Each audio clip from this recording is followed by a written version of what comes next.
antes. El ejemplo que voy a poner no es exactamente el correcto, pero creo que John Lennon en una ocasión, cuando estuvieron actuando en el Royal Albert Hall los Beatles, invitó a la gente que estaba arriba a que, si les había gustado la actuación, que aplaudieran.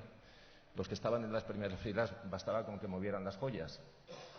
Voy a hacer algo parecido y les voy a invitar, si quieren, a los que están arriba, que bajen a todos estos asientos reservados, etcétera, más que nada porque probablemente lo escuchen mejor, lo vean mejor, etcétera. Pero vamos, simplemente una sugerencia, porque a algunos les vemos muy lejos. Bueno, la sesión esta, que responde al título de la responsabilidad activa a la supervisión permanente global, es una mesa un poco peculiar, es una mesa autogestionada. Yo voy a hacer a la par de moderador y de interviniente. En ella vamos a intervenir 3 personas. Digo que además es una sesión un poco peculiar porque, al ser 3 personas, tiene una estructura de bocadillo, de tal suerte que el primero en hablar va a ser Juan González Mellizo, de la Comisión Europea, representante en Madrid de la Comisión Europea, alto funcionario europeo, con más de 15 años de experiencia en la función pública europea, muchos años en la Dirección General de Justicia y Comercio y recientemente destinado en Madrid como analista político. Esta es la primera parte del bocadillo. La última parte del bocadillo la va a desarrollar Pedro Bernat, que es el subdirector adjunto de la Inspección de Datos, colega, compañero y amigo, que rodeará lo que hay en el centro. En el centro es mi intervención. Digo que soy Pedro Colmenares, el subdirector de la Inspección de Datos. Digo que es una mesa modelo bocadillo, que comienza con un buen pan, concluye con un buen pan, lamentablemente en medio de mortadela. Lo siento, ya nos hubiera gustado que hubiera otro tipo de relleno. Sin más, como vamos muy breves de tiempo, la idea, como digo, van a ser 3 intervenciones relativamente breves, 15-20 minutos, y finalmente preguntas las que tengan a bien hacer. Juan, por favor, cuando quieras. Bueno, muchas gracias. Gracias a la agencia por invitarnos y por darnos esta oportunidad de estar aquí.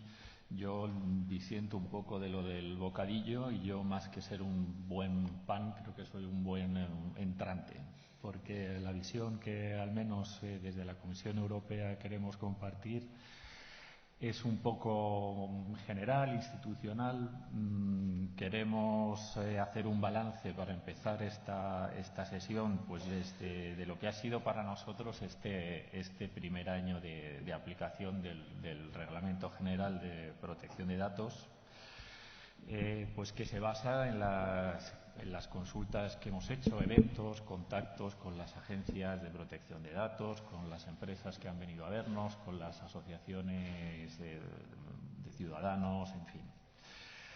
Un balance que es para nosotros, positivo, con mucha cautela.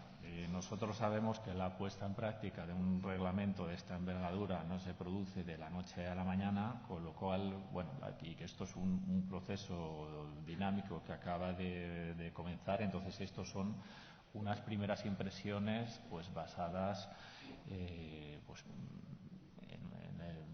en las impresiones de otros que nos llegan y en contactos más informales que en un conocimiento profundo de la realidad sobre el terreno que puede tener, por ejemplo, la Agencia de Protección de Datos aquí, o muchos de vosotros que estáis pegándoos con estos temas en el día a día, ¿no?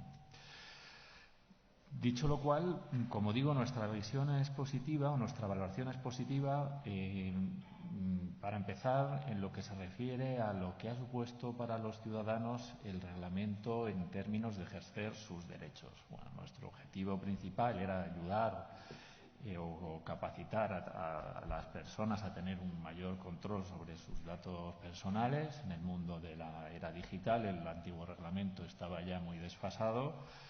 Y nos dimos cuenta que sin privacidad era imposible tener un control a día de hoy un control real sobre todos los aparatos que están conectados, publicidades que recibimos, incluso desarrollar nuestras propias ideas con libertad y ya si nos ponemos al límite, asegurar que nuestras elecciones democráticas sean neutrales, ¿no? Hemos visto casos muy mediáticos en la prensa de usos ilegales, y estoy hablando a nivel mundial, sobre uso ilegal de datos personales para crear perfiles para campañas políticas que, bueno, han abierto los ojos y nos han convencido también que poner en marcha este reglamento era algo muy necesario, ¿no? Con principios claros para que los ciudadanos dispongan tanto de información clara, derechos al borrado de datos, necesidad de un consentimiento expreso para la utilización de nuestros datos y siempre con pleno conocimiento del uso que se va a hacer de ellos. Perdonad. A ver,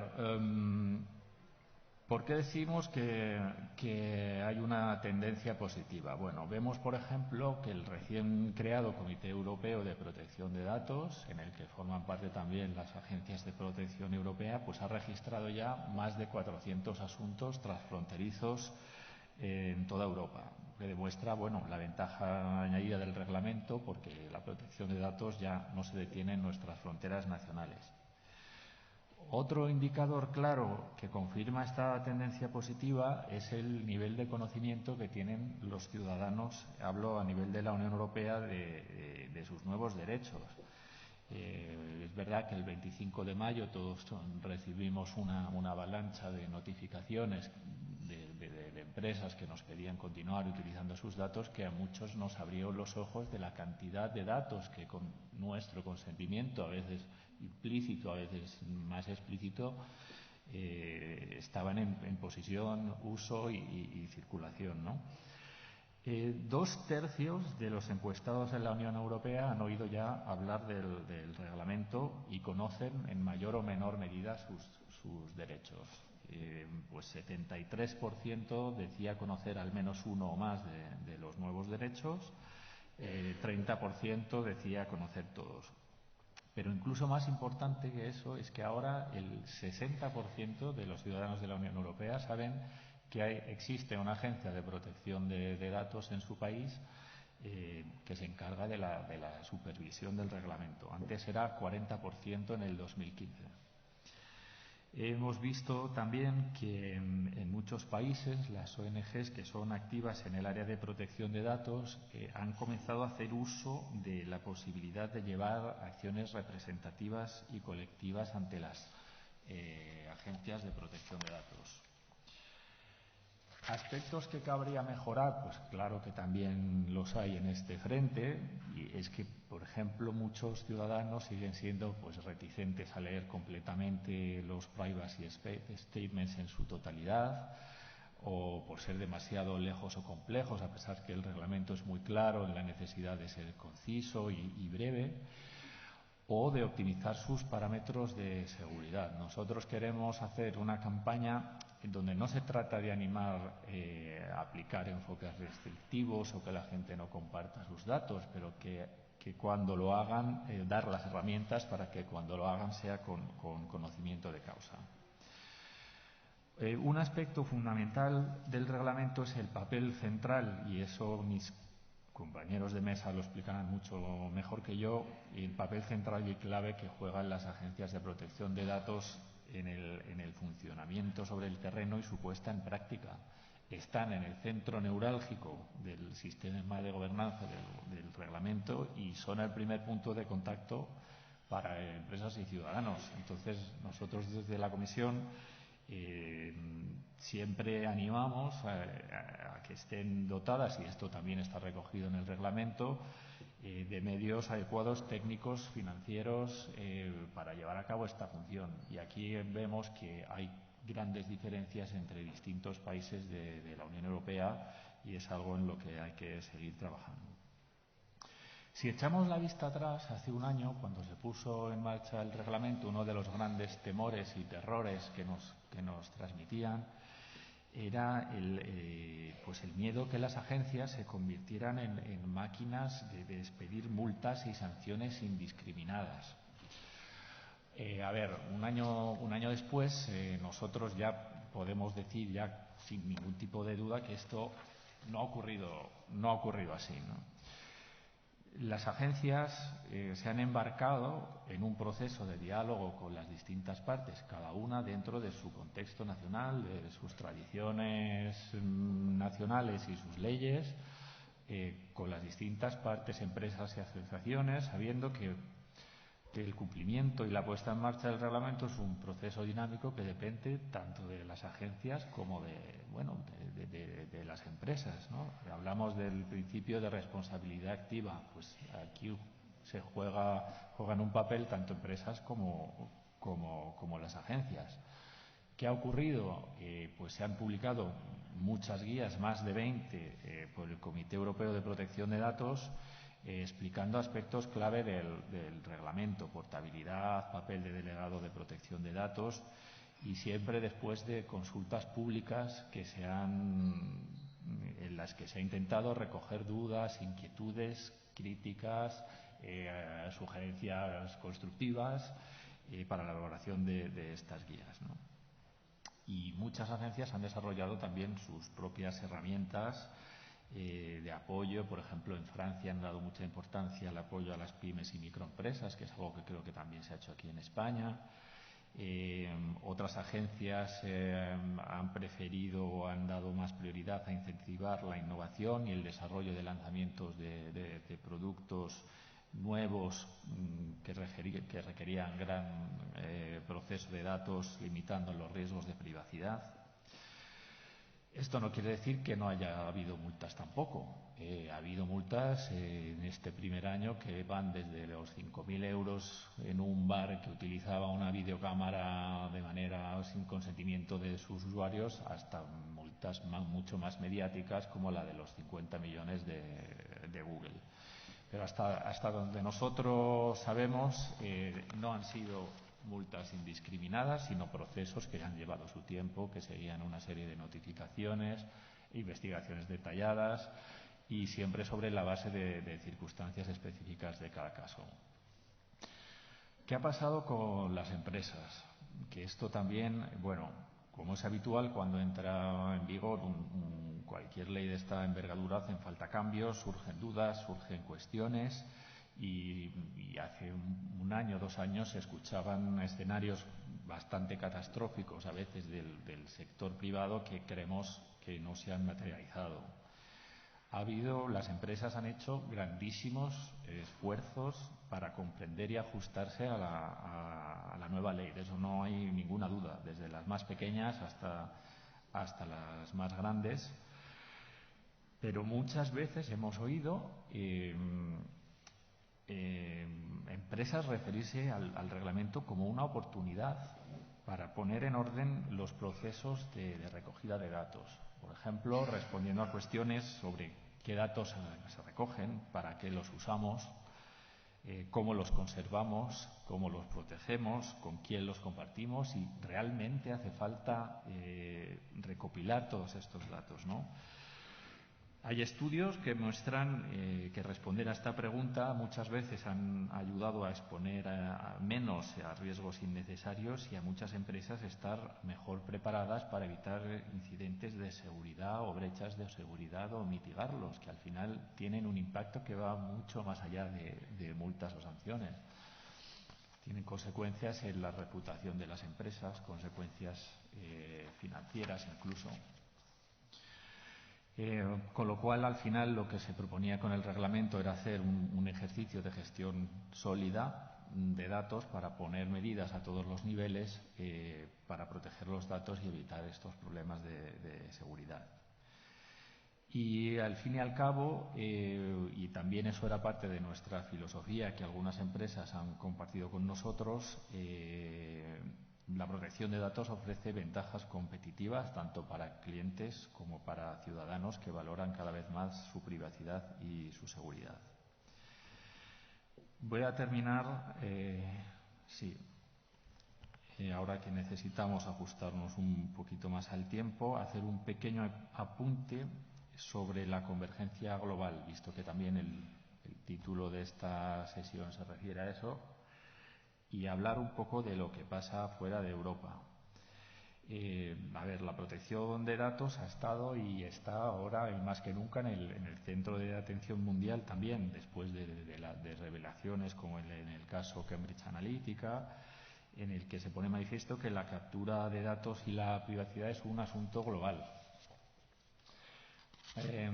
Yo creo que no descubro nada nuevo si digo que las redes sociales generan cantidades masivas de datos. Bueno, los propios, no las redes sociales ellas mismas, los propios usuarios que las alimentan, y el valor intrínseco de los datos en un mundo donde la nube, el cloud computing, la inteligencia artificial basan sus servicios en el flujo de datos entre países, pues es muy valioso, ¿no? ¿Qué ocurre? Que la transformación digital, que ofrece oportunidades increíbles a nivel mundial, y todos los países quieren aprovechar, pero a la vez todos tenemos los mismos retos de protección de datos y desconfianza muchas veces de parte de los ciudadanos ante este fenómeno que está ocurriendo.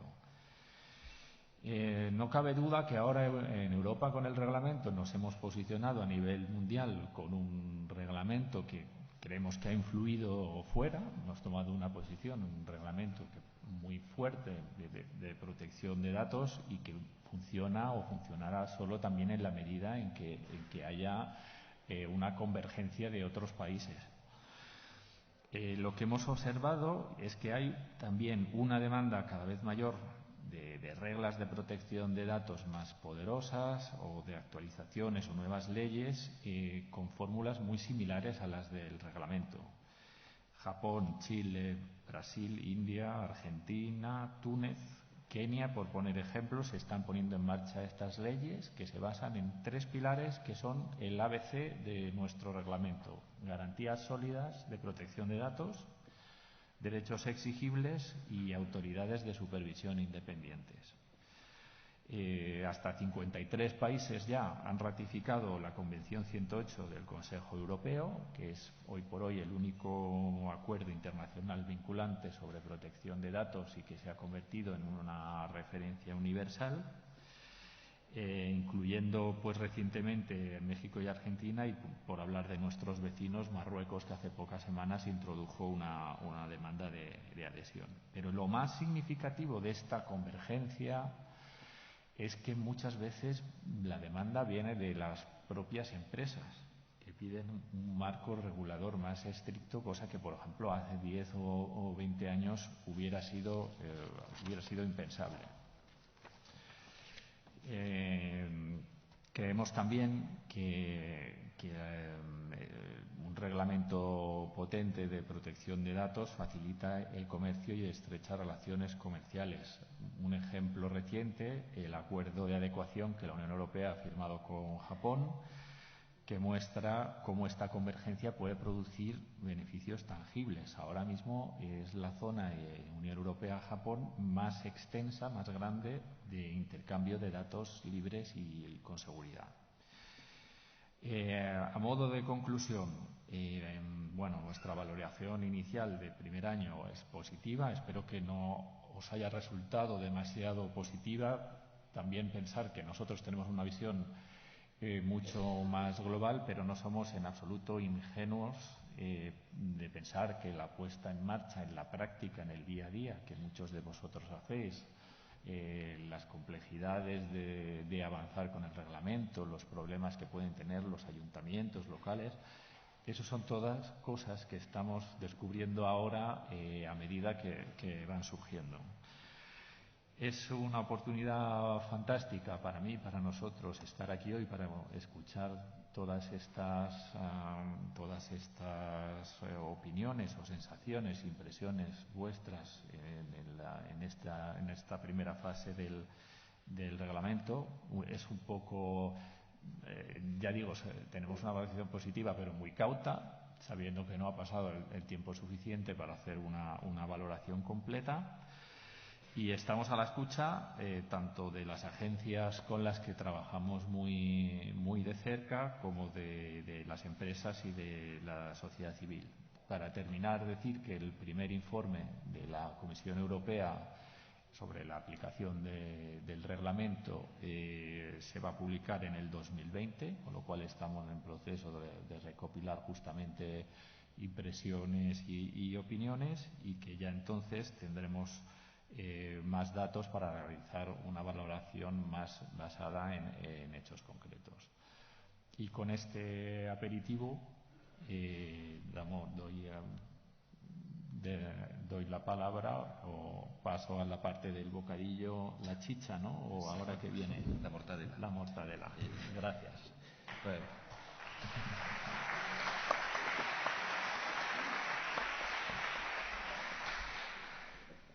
Muchas gracias, Juan, por esta panorámica y esta primera visión desde las instituciones europeas de lo que ha sido o de lo que está siendo el reglamento que ya ha cumplido 3 años, porque no podemos olvidar que el reglamento efectivamente entró en vigor hace ya 3 años y si dio un plazo, una suerte de régimen transitorio de 2 años para que todos nos adaptáramos, y plenamente aplicable lo es desde hace 1. Antes de empezar con lo que, quienes me han escuchado en alguna ocasión saben que soy especialmente desordenado en mis exposiciones. Esta no va a ser una excepción, por mucho que intento contenerme. De hecho, se han apuntado una serie de cosas. De hecho, mi intervención va a repetir algunas de las cosas que ya se han dicho, y no es tanto con el afán de provocar, sino, o sí, de provocar. Yo soy el subdirector de la Inspección de Datos y, por tanto, dentro de la Agencia Española de Protección de Datos, soy el responsable de esa máquina de poner multas. Todavía no hemos puesto grandes multas. Seguramente todo se andará. Quiero decir que cada cosa lleva su tiempo. Y sí que voy a hacer una mención sobre un comentario que has hecho sobre las multas, y en concreto una, cuando la autoridad francesa impuso una multa de 50 millones a Google porque consideraba que su política de privacidad no se ajustaba al reglamento, y dado que Google todavía no había designado un responsable en Europa, la autoridad francesa era competente. Cuando dictó esa decisión, desde mi punto de vista, y lo voy a dejar ahí, dictó una decisión opinable y crítica y criticable. Y ahí lo dejo. Luego, si quieren, les puedo desarrollar un poco el porqué. Decía, y ahora ya retomo lo que veníamos a contar, que efectivamente el reglamento, cuando he dicho esto de que el reglamento dio 2 años de adaptación, no es que diera 2 años de adaptación porque el reglamento es una norma especialmente compleja, que lo es. Ahora, porque estoy en un foro de esta naturaleza tan serio y tan relevante para la agencia, si me escucharan seguramente, bueno, no a mí, a otros, ¿no? En vez de decir que es una norma compleja, diría que es un ladrillazo. Pero yo no, o sea, hay que decirlo, lo dicen otros, ¿no? Pero es verdad, es muy compleja. Y por eso dio 2 años de adaptación, sí, pero también dio 2 años de adaptación por una cosa que me parece que es tan relevante como la complejidad, que era el cambio de paradigma, era lo de la responsabilidad proactiva. Hasta ese momento, por lo menos en el mundo continental o de tradición jurídica continental, sabíamos que podíamos hacer cosas y o que no podíamos hacer otras. Y las soluciones siempre estaban en la norma. Daba igual luego el resultado de la norma. Si yo quiero hacer tal tratamiento con tales datos, adopto estas medidas y respiro tranquilo. Ya no tengo nada que hacer. Ahora la cosa cambia. Ahora cada responsable tiene que pensar qué es lo que hace, para qué lo hace, por qué lo hace, y tiene que decidir qué medidas de seguridad, organización, etcétera, ha de adoptar. ¿Y con qué parámetros? Pues aquellas medidas que sean razonables, que sean proporcionadas y que se ajusten al estado de la técnica.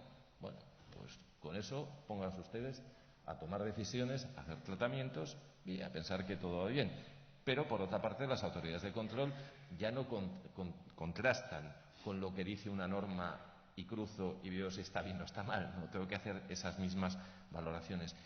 Y interiorizar esto es muy difícil, ¿no?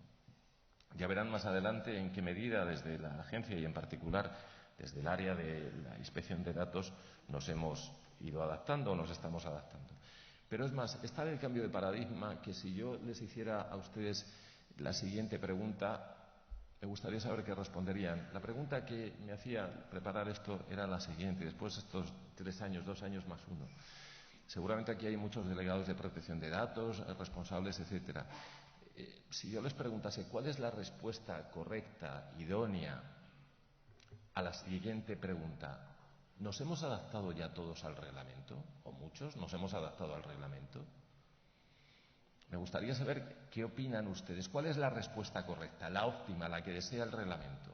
Seguramente muchos dirán, pues la respuesta óptima, idónea, es que sí, nos hemos adaptado al reglamento. Bueno, pues yo creo que la respuesta correcta es que no nos hemos adaptado al reglamento.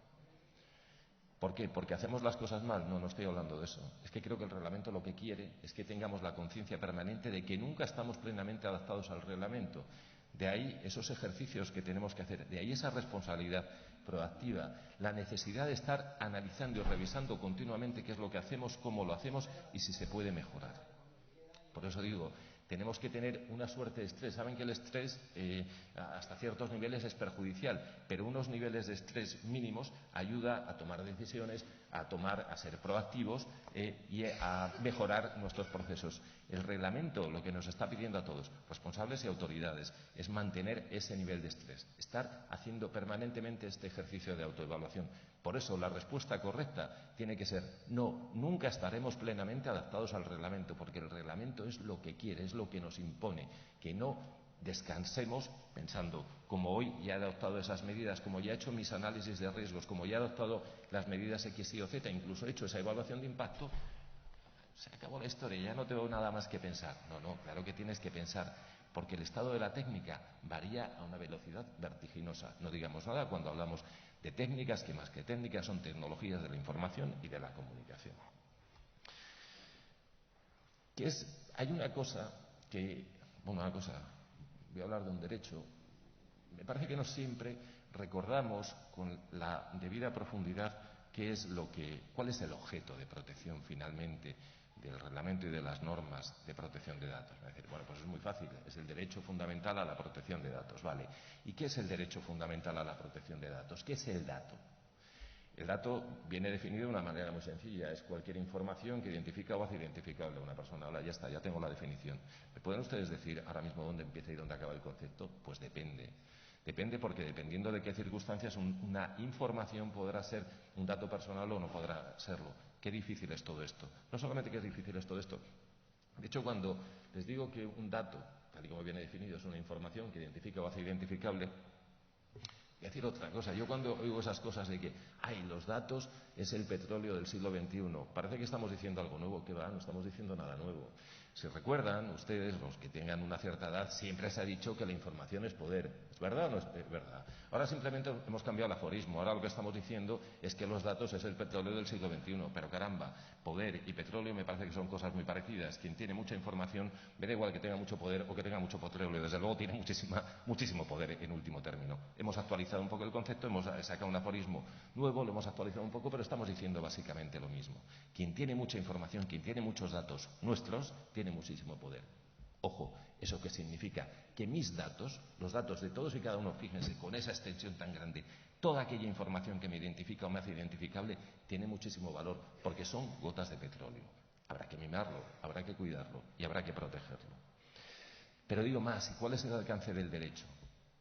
Y también les invito a una reflexión. Más o menos un derecho, en el caso español de construcción jurisprudencial, derivado, como recordaba esta mañana en la primera sesión la senadora Rosa Vindel, cómo se va desarrollando a partir de una construcción jurisprudencial que desarrolla el artículo 18.4 de la Constitución, nos acaba diciendo, que es el derecho a la protección de datos, esa capacidad que tenemos o que tenemos que tener todos y cada uno de controlar nuestros datos. En resumidas cuentas, saber dónde están, quién los tiene y para qué los usa. De verdad, ¿cualquiera de ustedes saben exactamente quién tiene sus datos, para qué los usa y dónde los tiene? Yo no. Y creo que prácticamente ninguno. Esto creo que nos tiene que hacer también pensar. Estamos hablando de cosas muy, muy serias y con unos retos muy grandes, donde no sé si las normas son capaces de dar una protección 100% eficaz. Seguramente las normas por sí solas no. Hace falta el común acuerdo en aquello de lo que estamos hablando. Se ha hablado antes, y ese me parece que es una de las grandes decisiones que derivan del Reglamento Europeo. El Reglamento Europeo, finalmente, a mí me gusta mencionarle diciendo que no deja de ser un tanto soberbio, y entiendan el término soberbio como lo quieran, ¿no? Digo soberbio porque tiene también esa vocación de aplicación global, aplicación en todo el mundo. No deja de ser un reto que se lanza desde Europa al resto de estados, al resto de regiones, porque estamos dilucidando de qué hablamos, de un derecho o de una mercancía. Y hay que decidir cuál es el concepto. De nada nos sirve, y es desde mi punto de vista, es una discusión y una argumentación baldía, artificial y no correcta, cuando se dice, hombre, es que si se nos ponen muchas normas, esto es un freno al desarrollo económico, es un freno al mercado. Lo ha contado muy bien el responsable Juan González Mellizo cuando decía, las buenas empresas quieren más normas, quieren más seguridad, lo contaba la directora esta mañana, quieren tener una buena reputación. Claro que sí. Lo otro es contrario, no hay una tensión artificial entre desarrollo económico y desarrollo del mercado y protección de derechos. Pueden andar a la par, pero eso sí, debe de primar el derecho. Hablamos de un derecho fundamental. Por eso, me parece muy interesante que el reglamento no deje de ser una suerte, un reto en la búsqueda de un ecosistema global en la protección de datos. De nada valen normas nacionales muy estrictas si en el país vecino, teniendo presente, o no tan vecino, puede estar, vaya usted a saber dónde, ese país, dado el uso que hoy está tan extendido y tan sencillo de las tecnologías de la información y de la comunicación, como digo, si no hay una puesta en común sobre cuáles son los principios que efectivamente deben de informar esto. Y voy descendiendo.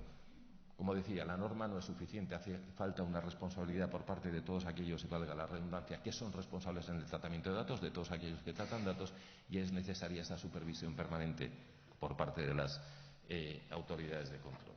Por parte de los responsables, bueno, ya se ha contado y se está contando en otras mesas, ya sabemos lo que hay que hacer, es que desde el primer momento en que alguien vaya a desarrollar un proyecto de la naturaleza que sea, uno de los elementos a tener en consideración es el impacto que ese proyecto tiene en los derechos, en el derecho a la privacidad, en el derecho de las personas, y a partir de ahí empezar a tomar decisiones preparatorias.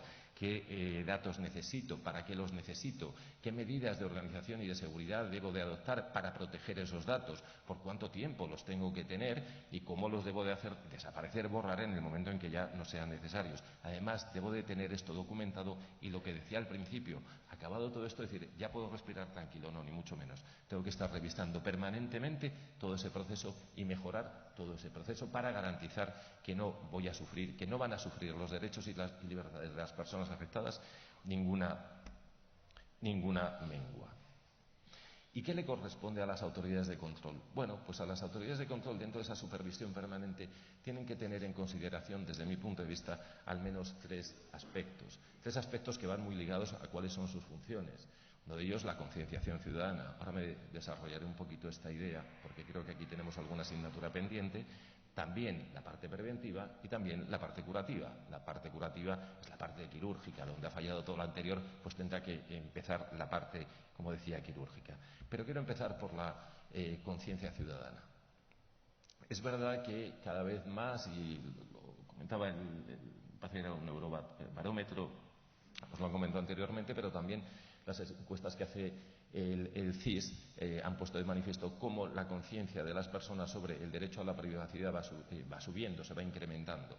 La duda que tengo es si efectivamente somos del todo coherentes. En cualquier caso, como decía esta mañana la directora, hombre, ha sido una feliz noticia que el legislador español haya tenido en consideración que ya desde la infancia, desde la enseñanza más básica hasta la más superior, el derecho a la privacidad, el uso responsable de tecnologías de la información y de la comunicación sea una materia transversal que tiene que ir informando todo el sistema educativo. Todo el sistema educativo, y quiero añadir que desde mi punto de vista el sistema educativo no lo es solo. Hay que empezar predicando en el centro neurálgico donde se educa, es decir, en las familias. Los adultos tenemos que predicar con el ejemplo y las escuelas tienen que instruir, y acabaremos teniendo ciudadanos mucho más responsables, como les decía anteriormente, conocedores o sabedores de que esa privacidad que tienen vale petróleo, y por eso algunos se lo están pidiendo. Y tenemos que desterrar esta idea, por tanto, de la gratuidad. Nadie da servicios gratuitos. Cuando alguien da a esa tecla aceptar gratuitamente para obtener no sé qué servicios, nadie está dando nada gratuitamente, aunque nos digan que es un servicio gratuito. Hombre, es una verdad a medias. Si entendemos por gratuidad aquella contraprestación económica que doy a cambio de un servicio, pues sí, es gratuito. Pero ¿saben qué? Es que yo no estoy dando monedas, estoy dando petróleo, es que estoy dando datos. Estoy dando ese petróleo del siglo XXI. Eso vale muchísimo más, ¿no? Y no solamente lo malo no es que esté dando eso, sino que no sé exactamente o no necesariamente voy a saber siempre de qué estoy dando. Pero también tenemos que concienciar a las personas para que hagan ese uso responsable de sus propios datos, que lo pongan en valor, que lo estimen, que mimen sus propios datos, que no gratuitamente y alegremente lo pongan a disposición de terceros, porque sabemos que a pesar de lo que dice el derecho, cabe la posibilidad que en una sociedad tan desarrollada tecnológicamente es muy fácil que en el momento que pones algo en no sé dónde pierdas el control. Pero aunque pierdas el control, ojo, eso no da derecho para que lleguen terceros, sean personas jurídicas o sean personas físicas, y vayan a utilizar esa información, esas imágenes, esos vídeos, esos audios o eso, lo que sea, esa información que identifica o hace identificable a una persona para extorsionarla, para abusar de ella, para humillarla, para amedrentarla, porque en esos casos no solamente interviene el derecho administrativo, en esos casos también interviene el derecho penal. Y conviene que se sepa y que sepan quienes hacen eso, que al final interviene el derecho administrativo y el derecho penal, porque le repele al ordenamiento jurídico cualquier utilización de esa naturaleza. ¿Por qué decía que hay que concienciar a alguien más? Bueno, yo había pedido que esa pizarra me vaya a levantar. Voy a intentar describir una situación. En la agencia, en la subdirección de la inspección de datos, recibimos muchísimas reclamaciones al año. El año pasado estaban alrededor de las 14.000 reclamaciones. Bien. Un porcentaje muy elevado de esas reclamaciones se referían a la videovigilancia doméstica. Claro. La persona que se acerca a la agencia porque un vecino, conocido quien sea, ha colocado una cámara que está recogiendo, captando imágenes en parte de mi domicilio o de la vía pública. Es verdad que esa persona a la que ha puesto la reclamación no tiene por qué soportar esa intromisión en la intimidad, que ya de por sí el mero hecho de que tengas una cámara enfocándote a tu privacidad, a tu ámbito más privado, ya es una agresión, pero lo vemos muy perceptible. Alguien está metiendo en mi privacidad. Lo que creo que deberíamos de pensar también es que esa persona que me ha puesto esa reclamación porque hay una cámara que se está metiendo en parte en mi domicilio o que capta parte de la vía pública, es una persona que probablemente, como hago yo, pues coge por la mañana, bueno, ¿qué digo por la mañana?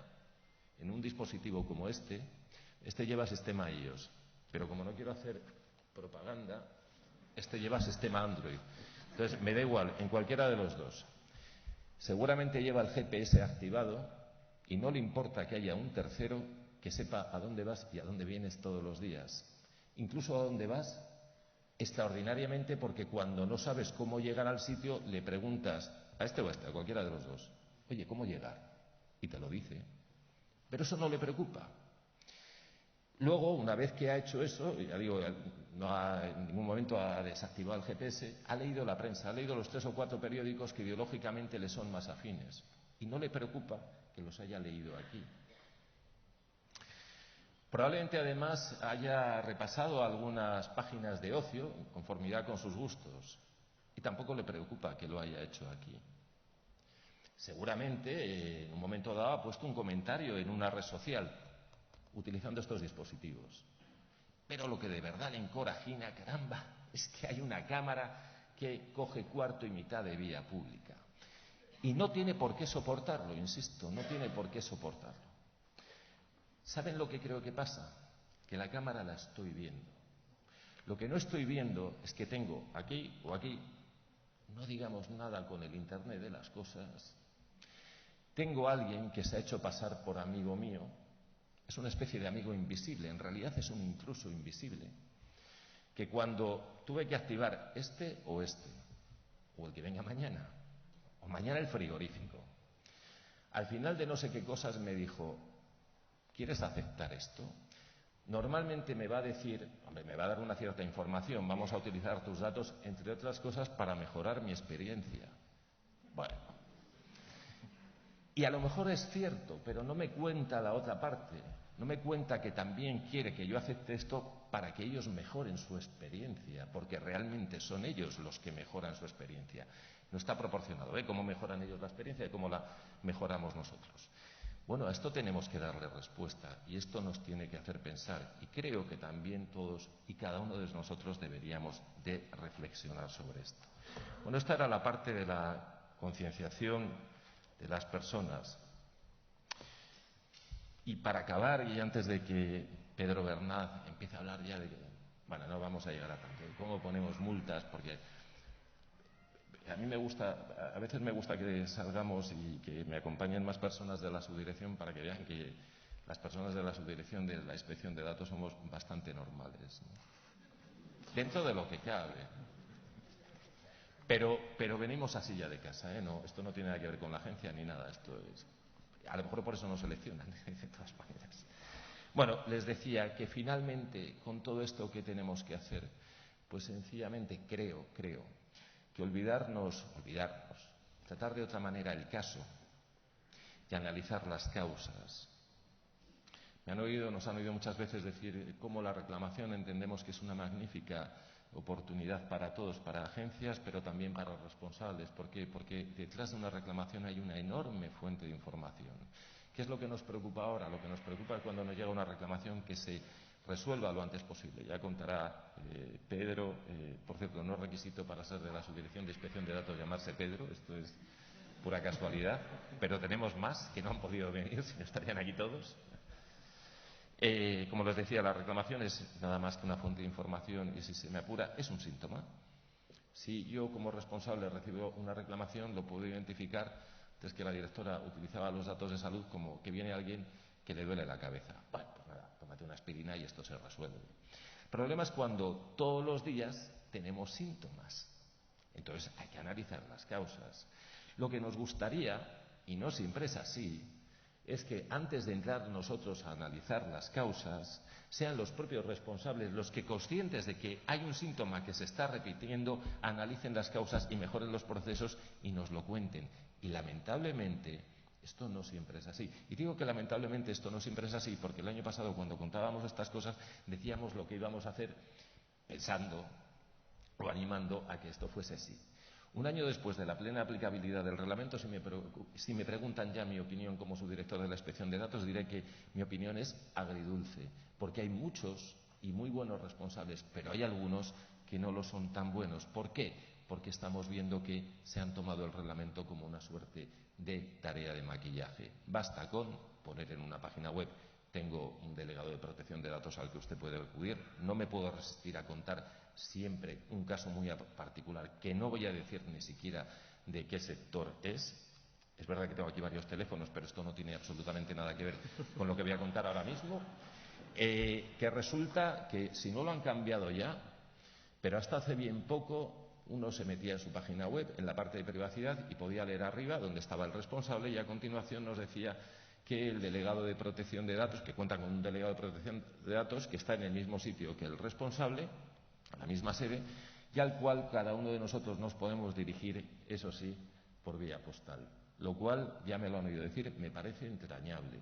Porque en unos momentos en los que no se escribe, en los que no nos mandamos cartas, en las que no expresamos sentimientos, nos han dado la oportunidad, una compañía puntera, de escribir cartas con todo el cariño, con todo el amor del mundo, y espero que así sean respondidos.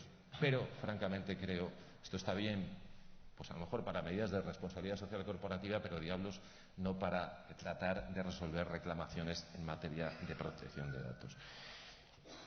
¿Qué es lo que nos queda pendiente? Y para eso están Juan y Pedro. Pues cómo llevar adelante el reglamento con verdadera eficacia. Un par de ideas nada más. Desde mi punto de vista, el reglamento le faltó rematar. No sé si esto es bueno o esto es malo. ¿Por qué digo que le faltó rematar?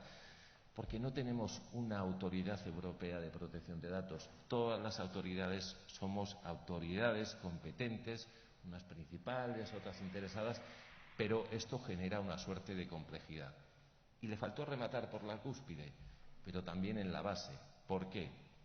Pues porque no contiene propiamente dicho unas normas procedimentales que son completadas por las normas nacionales, y no solo por las normas nacionales, sino por las tradiciones jurídicas nacionales y por las jurisprudencias nacionales. Y no va a ser nada sencillo que, cuando todavía estamos pendientes de tener alguna resolución fruto de un procedimiento transfronterizo, ver qué es lo que va a pasar luego, en su caso, cuando los tribunales de justicia de los distintos estados puedan o tengan que revisar esas decisiones en las que hayamos participado más de una, más de dos y más de tres autoridades de control. Pero esto no solamente afectará a procedimientos transfronterizos, donde existe esta concurrencia, digamos, de actuación entre autoridades. En los procedimientos estrictamente locales también, porque no tiene ningún sentido que con una norma idéntica, directamente aplicable en todos los estados del espacio económico europeo, ante hechos similares, las decisiones no sean similares o no sean homogéneas. Y con esto concluyo, recordando únicamente, al hilo de este comentario, que el 21 de enero de este año, justamente la víspera en que Google se establecía en Irlanda,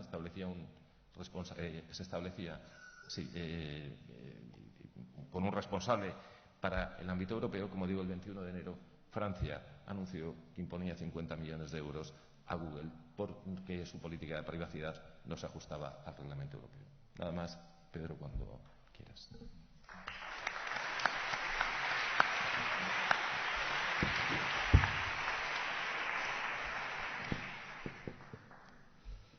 Muchas gracias.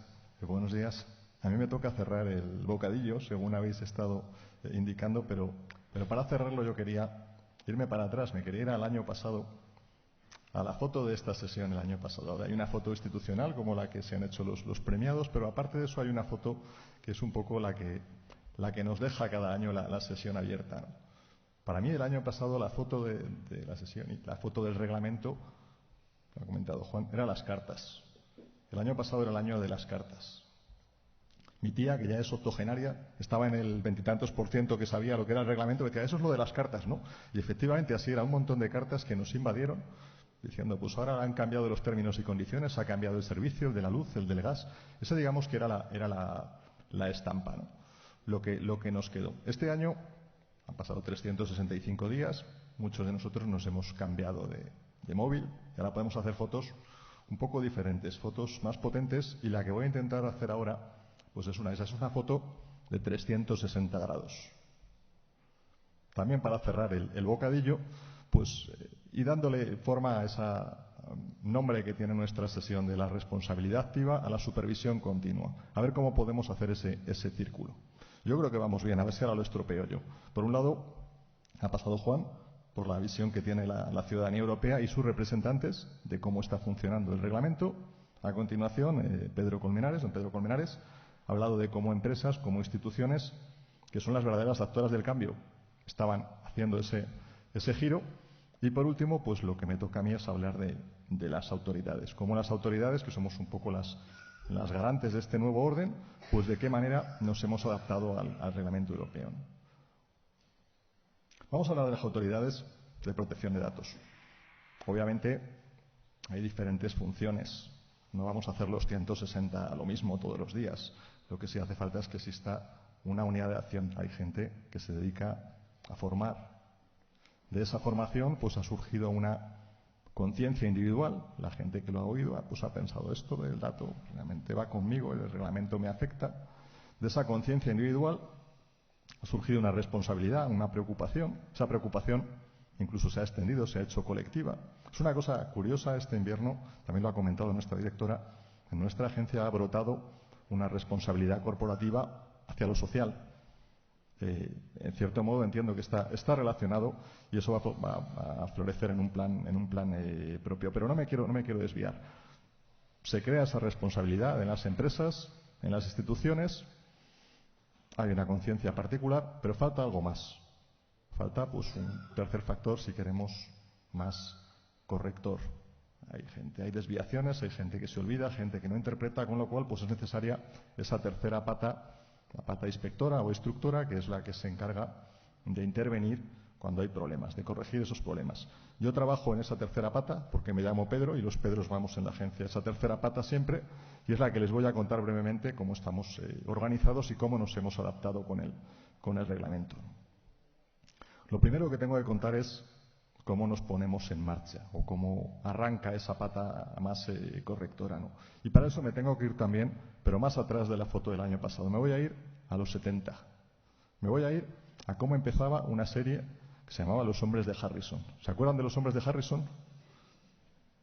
Pues yo la recuerdo, me parece que era a las 8 de la noche o las 9 de la noche, y arrancaba con un teléfono que sonaba. Suena un teléfono, entonces de repente unos señores muy preparados se equipaban y se metían en el camión. Y a partir de ahí ya empezaba el capítulo, empezaba el episodio. Se ponían a trabajar. En nuestra modestia, yo creo que nosotros conservamos ese espíritu setentero, es lo único que conservamos de los 70, ¿no? Y trabajamos de una forma pues casi parecida. Cuando entra una reclamación en la propia agencia, cuando nos llega una brecha de seguridad que, por decirlo así, tiene mala pinta, se nota que algo ha pasado y se ha hecho mal. Cuando se detecta, bien en la prensa, bien en algún medio de comunicación, alguna noticia un poco alarmante que dice, es momento de ponernos a investigar. Cuando nos llega una reclamación de otra autoridad europea, a las autoridades europeas intercambiamos reclamaciones para que cada uno tramite las que le son más cercanas a través del sistema IMI, que me parece que también ha aparecido aquí, pues también en esos momentos nos ponemos a trabajar, ¿no?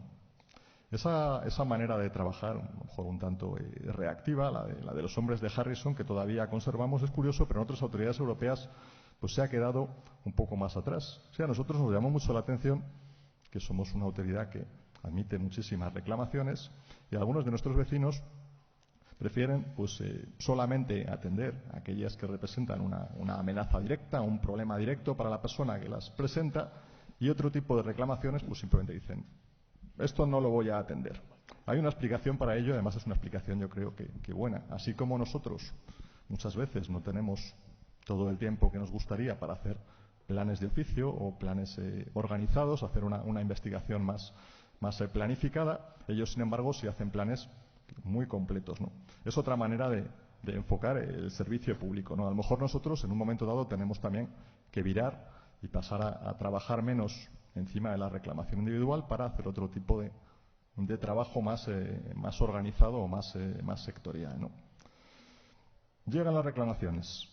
La verdad es que no sabemos muy bien por qué, pero el año pasado hemos tenido un montón de reclamaciones. Lo ha dicho Pedro, en torno a 14.000, cuando lo normal era pues 10.000, 11.000, una cosa así. No sabemos si es que la gente está más concienciada, que probablemente sea eso, o que la gente incumple más, o que hay una mejor comunicación. En fin, en realidad no sabemos muy bien por qué, ¿no? Pero sobre esto sí les puedo dar un par de apuntes, ¿no? Por un lado, pues como decíamos antes, a lo mejor ese enfoque tradicional de perseguir cada una de las reclamaciones individualmente con la misma fuerza, pues no es suficiente. Vamos a conseguir personal, lo ha dicho nuestra directora, vamos a crecer muchísimo, pero puede que por mucho que crezcamos tenemos que dar una pensada a ver cómo atendemos esas reclamaciones, ¿no? Y por otro lado, pues un factor que se sigue repitiendo es que nos llegan muchas cosas que bien por su naturaleza o bien por el nivel de detalle que tienen, pues es que no las podemos atender, porque no son de nuestra competencia o ahí no hay prueba suficiente como para ir contra nadie, como para seguir investigando, entonces las tenemos que apartar. Nuestro consuelo, por decirlo así, es que cuando nos llega algo de este tipo que no podemos atender porque no es cosa nuestra, al señor que reclama o a la señora que reclama le decimos, lo que tiene que hacer es ir a este otro sitio, ir a esta otra institución, ¿no? Y además, otro consuelo, otra alegría es que cada vez lo hacemos más rápido. Ya no le tenemos un mes esperando para decirle eso, sino que se lo podemos decir pues de una manera casi en una semana, en semana y media, más inmediata, ¿no? Seguimos avanzando en ese camino de qué hacemos las autoridades con las reclamaciones, en la parte inspectora e instructora. Y aquí tenemos que entrar en una novedad que nos ha traído, en este caso, la ley orgánica y que nos ha venido muy bien. Y es que ya no tenemos que pronunciarnos en el momento que nos llega una reclamación, en el momento sobre qué hago con ella. Dispongo de 3 meses, 3 amplios meses, para decidir si la admito y empiezo a investigar, o si por el contrario, pues la puedo archivar. Y además, en esos 3 meses, tengo una ventaja adicional, y es que puedo consultar al DPD. Puedo dirigirme al DPD del reclamado y decirle, oiga, ¿qué ha pasado con esto? ¿Por qué me ha llegado una reclamación contra su empresa o contra su entidad? El DPD, pues en ese momento, si me da una respuesta convincente, si soluciona el problema que se ha planteado, yo cierro el caso y todos están amigos. Si no me da una respuesta convincente, bien porque no la sabe, bien porque no la tiene, bien porque no se puede dar, entonces tendré que empezar a investigar como lo hacía antes, ¿no? Eso nos lleva, por decirlo así, al héroe de la responsabilidad activa, que es el delegado de protección de datos. La directora, en su intervención, al principio describió el delegado de protección de datos como como un ente con 3 patas o que tiene 3 frentes: hacia su propia empresa o su entidad, hacia sus clientes y hacia nosotros, las autoridades. Nosotros en nuestras presentaciones lo pintábamos todavía un poco más heroico, pues era un paracaidista que lanzaba al vacío o era un inspector gadget con múltiples brazos, ¿no? La verdad es que el papel del DPD a veces es más que un papel, es un papelón. A veces se ha encontrado, y ustedes lo saben, pues que tiene pocos medios, que tiene poco apoyo, y eso se manifiesta en que no se le conoce. Se recibe una notificación en una determinada empresa a la atención del DPD y la gente del registro dice: ¿y quién es este del DPD? ¿Qué hago yo con esto? No sabe ni siquiera que está ahí, ¿no? Es un papel que a veces tiene que ser incómodo, lo que tienes que molestar a los que están produciendo y decir: oiga, tienen ustedes que producir de otra manera, hacer las cosas con otro cuidado distinto, ¿no? Y por otro lado, pues también es el que da la cara muchas veces cuando hay un problema delante de sus clientes, ¿no? Todo eso, pues la verdad es que es difícil, a veces es un papel complicado, el que yo no sé si habrá muchos DPDs recién nombrados, pero bueno, que sepan que tienen una carrera larga por delante, ¿no? Pero también es cierto que está dando muchas satisfacciones, y aquellas empresas en las que funciona bien el delegado de protección de datos, pues tienen pocas visitas nuestras. Cosas que en este año no están funcionando bien en este tema de los traslados, en este espacio de los traslados, ¿no? Antes lo hemos comentado, DPDs que son invisibles o simplemente que no hay DPD. Hay muchas empresas que ya tenían que tener su DPD y no lo tienen. Comunicaciones que no llegan. Muchas veces es un problema externo, es un problema de la mensajería, es un problema... Pero otras veces es que dentro de la organización nadie sabe cómo dirigir las cosas a su delegado de protección de datos. A veces lo que no hay es, pues dentro, una cultura de protección de datos. No hemos tenido incluso algún DPD que quería denunciar a su propia empresa. Pues esto entendemos que no es el modelo de futuro, de todo tiene que haber, ¿no? Pero no es, en cierto modo, quiero ponerme en su lugar y ver qué incomprendido o qué solo se sentía predicando algo en un sitio donde nadie le hacía caso y nadie quería cambiar, ¿no? También es cierto que esto es una cosa nueva. En otros países el delegado de protección de datos tiene una tradición de muchos años, y aquí en España pues todavía es algo que estamos inventando entre todos sobre la marcha, ¿no? Y que no se hace en 5 minutos, ¿no? Como decía también el anuncio setentero de los niños, ¿no? Las manchas forman parte de su educación. Pues aquí igual, aquí hay que equivocarse.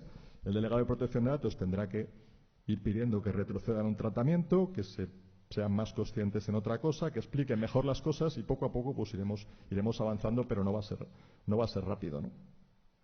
Avanzamos un poco y repasamos aquellas reclamaciones que se admitieron, que se trasladaron a un delegado de protección de datos o no se pudieron trasladar, y en las cuales no hubo una respuesta satisfactoria. El problema, por decirlo así, sigue ahí. Y entramos en una zona más clásica, como era pues la inspección de los procedimientos, ¿no? Y ahí pues nos hemos encontrado pues con diferentes grados de madurez, como era normal en empresas y administraciones públicas. Entre unas y otras pues hay algunas que están muy avanzadas con los deberes hechos y otras que no, que todavía no lo tienen. Antes han mencionado me parece que es alguno de los premiados, ¿no? En administraciones públicas, que a veces se da una especie de, no sé cómo decirlo, una competición extraña entre transparencia y privacidad.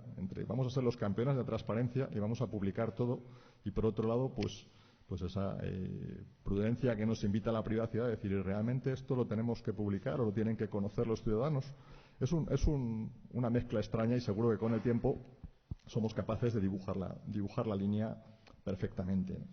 Otras cosas que nos encontramos en la inspección, pues cada vez se hace más inspección a distancia, cada vez hay más globalidad, en el sentido de que casi todas las empresas o instituciones que inspeccionamos pues tienen una parte de su cadena que está pues en un tercer país, que es el dominio, el hosting o los foros o el cloud.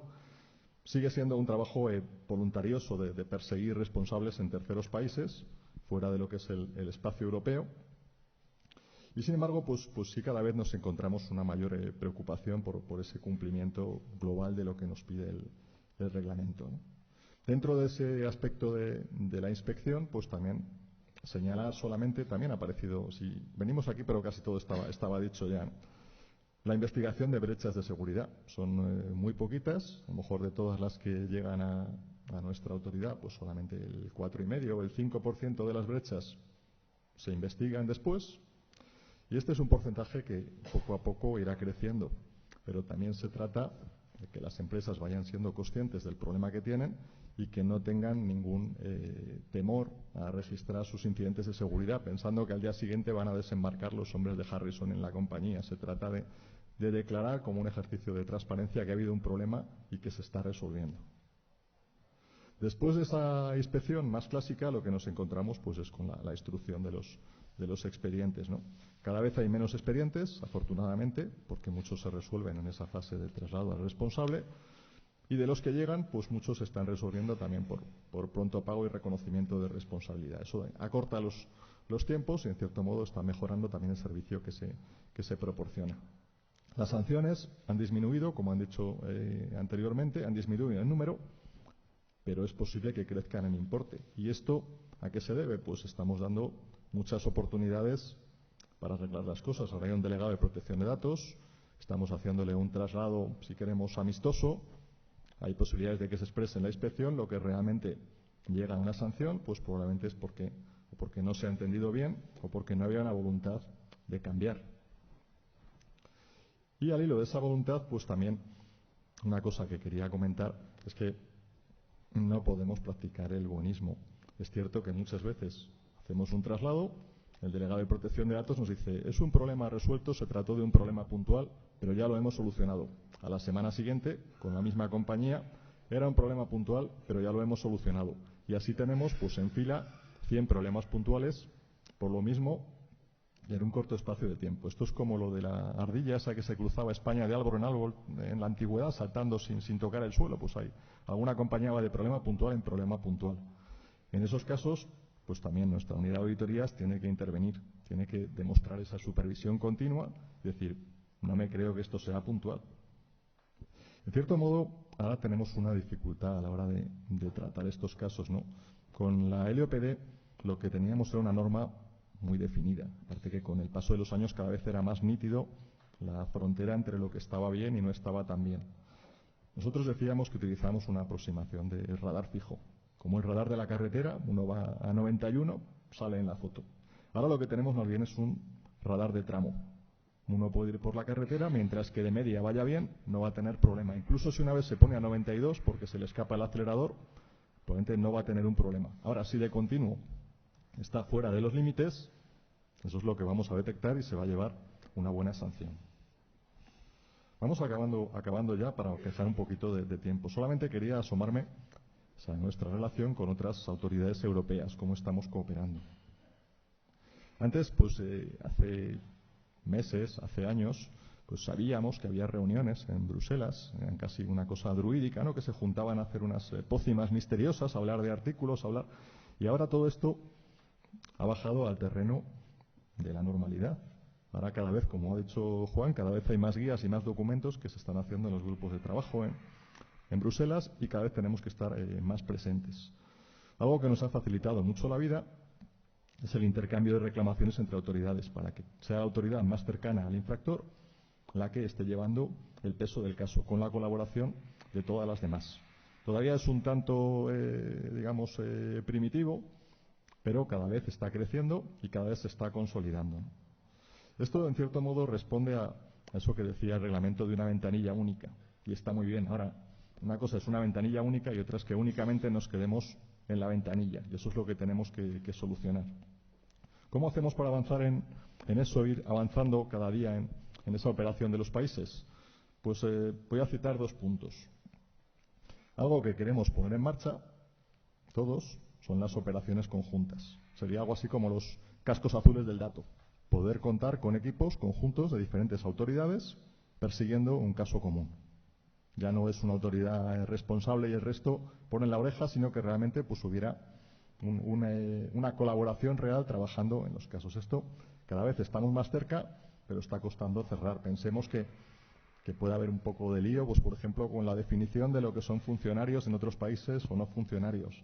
Puede haber un poco de lío en el hecho de que vengan unos señores de otro país y se pongan a investigar en una empresa de nuestro territorio. Es una cosa que llevará tiempo y habrá que crear confianza. Ese es uno de los frentes. Y el otro frente, que también es muy necesario, es la armonización de las sanciones.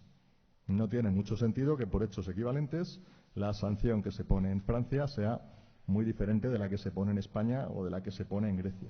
Este es un tema muy atractivo, es objeto de grupos de trabajo y realmente se van a conseguir cosas interesantes en los próximos meses. Voy a cerrar ya, voy a concluir porque veo que vamos un poco justos de tiempo. Hemos cerrado ese círculo, a lo mejor hemos dado esa vuelta de los 360 grados alrededor del reglamento, un año de su aplicación. El año que viene, esto es casi un anuncio, vengan a la sesión abierta porque las cosas van a ser diferentes.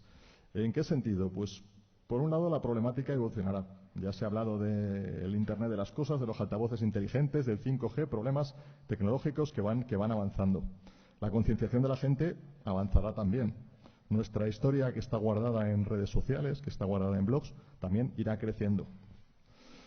Seguimos estando bastante expuestos, tenemos una exposición alta, pues a ataques de muchos tipos contra nuestra privacidad. Por un lado, pues esos ataques informáticos a las infraestructuras críticas o al sistema electoral, o problemas muy llamativos de telediario, ¿no?, que por debajo pues se sustentan en problemas más invisibles de alguien que le secuestran su información, un sistema defectuoso que tiene una determinada brecha de seguridad, y ataques todavía más invisibles, como los que trae la inteligencia artificial unida al Big Data, en el cual pues nosotros somos un cliente que en un momento dado nos damos cuenta de que nos atienden un poco peor, que la musiquilla del teléfono dura un poco más. ¿Qué cosa más rara? ¿Qué sabrán de mí? ¿O me han metido en un sector de la sociedad poco marginado para que me ocurran estas cosas, ¿no? A todos esos retos tenemos que responder.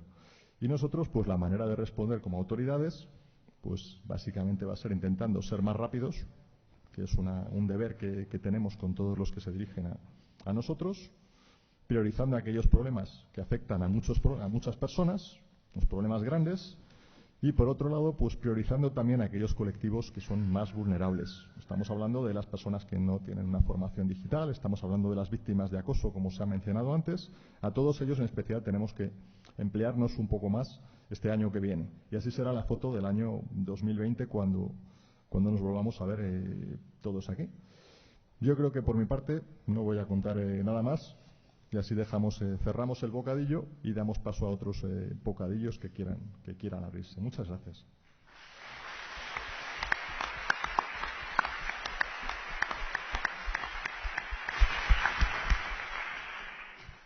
Me parece que tenemos aproximadamente 10 minutos por si alguien de ustedes quieren hacer alguna pregunta.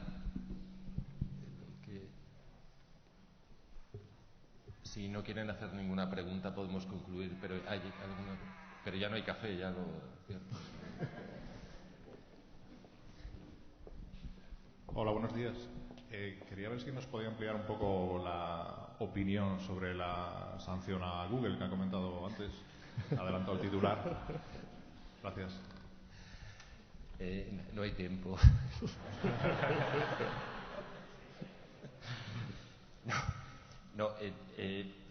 Pues mire, lo de Google, te voy a hablar desde un punto de vista absolutamente personal, ¿no?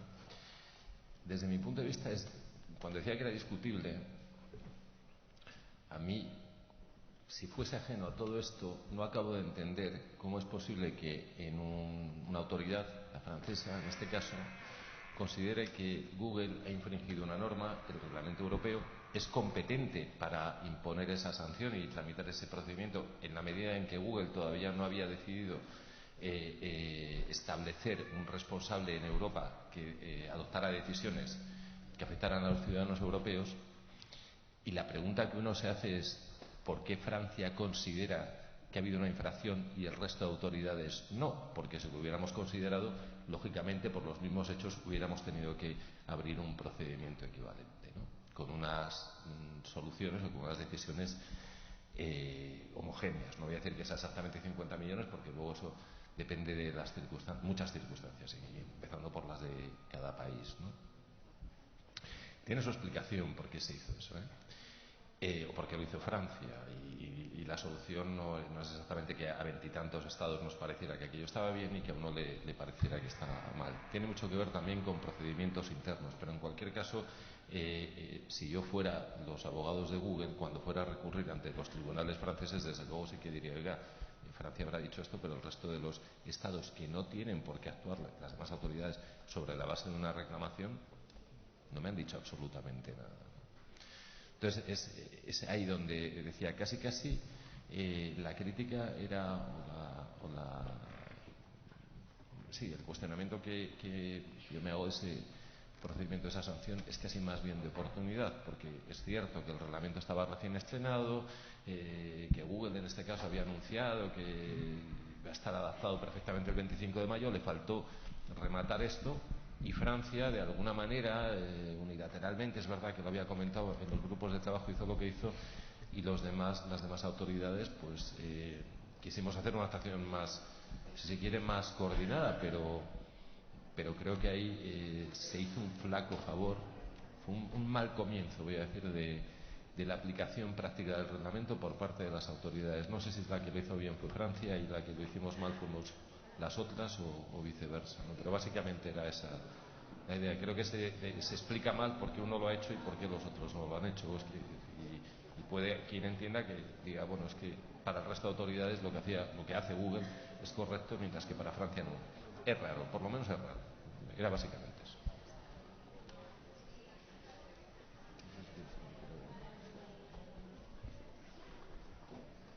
Más.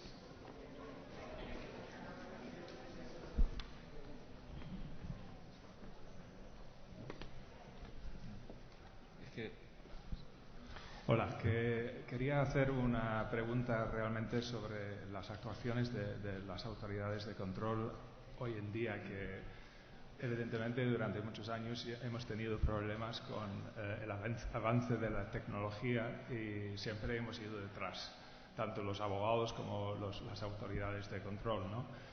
Ahora yo veo que hay un problema añadido, que es la influencia política que hemos visto, por ejemplo, con Cambridge Analytica en el Reino Unido, en Estados Unidos, y las críticas a las autoridades de control que ha habido después de las investigaciones, que si realmente están actuando de forma objetiva o si es algo político.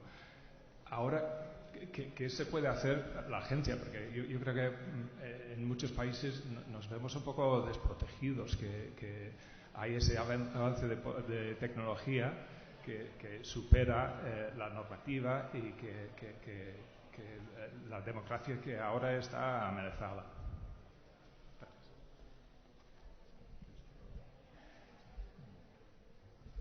Sí, muchas gracias por la pregunta. Es una pregunta muy buena, porque yo creo que todos tenemos un poco en nuestra mente esa preocupación. Es que hace un mes o mes y medio que salimos de una serie de procesos electorales muy seguidos. Ahí hubo esa preocupación, pero todavía sigue pendiente, ¿no? ¿Qué se puede hacer? Esa yo creo que es la pregunta del millón. Siempre vamos a ir un poco por detrás de los problemas, ¿no?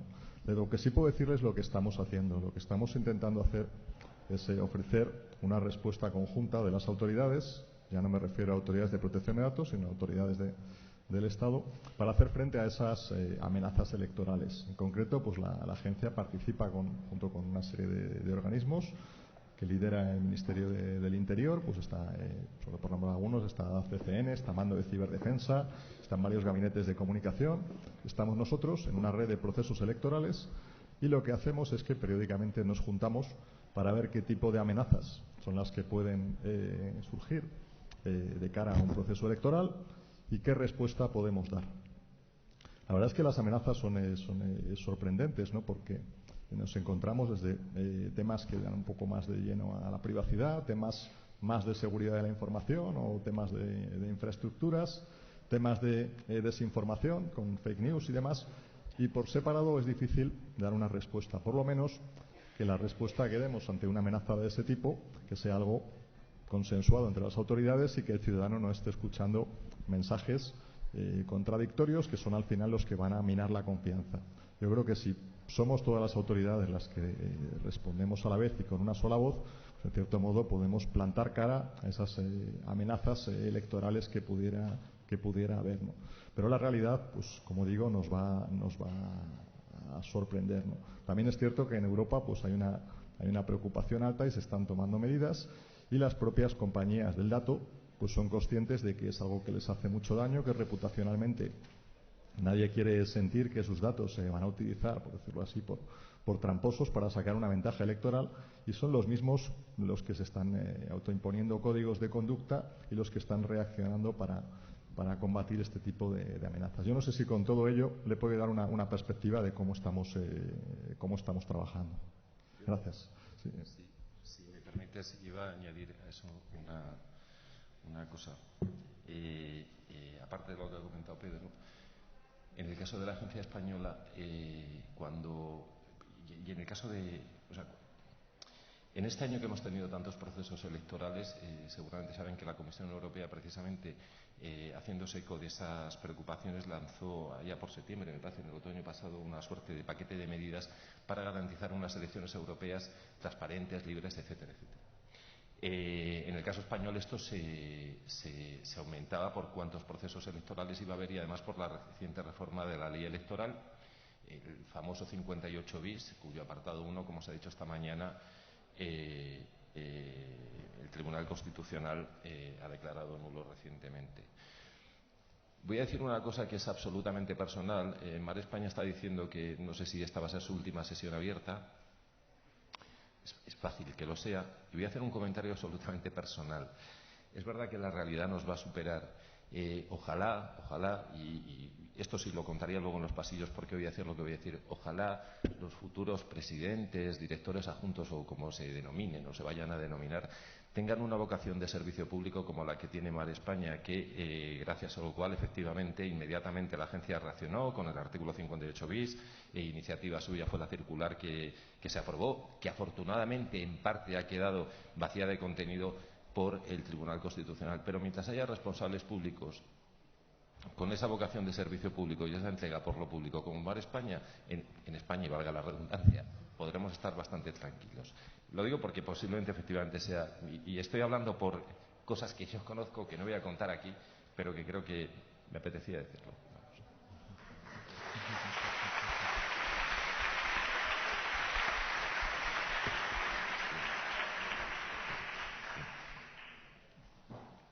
Yo no sé si queda una última pregunta, y porque están los que vienen luego.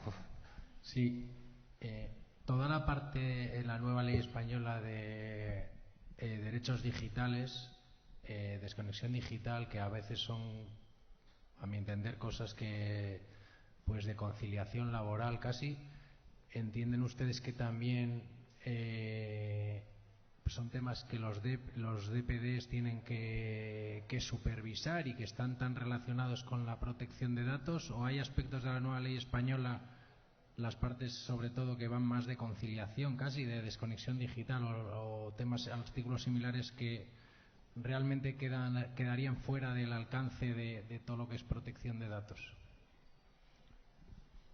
Sí, yo le diría, nunca hay zonas claramente blancas, claramente negras, ¿no?